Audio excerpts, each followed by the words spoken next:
ఒక పిల్ల పేరయ్య అమల వాళ్ళ ఇంటికి వచ్చి, అయ్యా నమస్కారం. పక్క ఊర్లో ఒక మోతుబరి రైతు, వాళ్ళకొక పిల్లాడు ఉన్నాడు. మీ అమ్మాయిని చెరువుగట్టు మీద చూశాడట. మీ అమ్మాయిని చేసుకుంటామన్నారు. మీరేమంటారు అని అడిగాడు. అమల వాళ్ళ నాన్నకి ఈ సంబంధం బాగా నచ్చింది.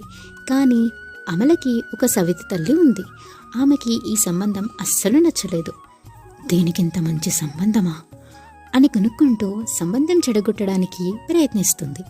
కానీ వాళ్ళ నాన్న మాత్రం మంచి సంబంధం, అమ్మాయి కూడా వినయంగల పిల్ల, కలగలిగిన మొహం అని సంబంధంని ఖాయం చేసుకున్నాడు.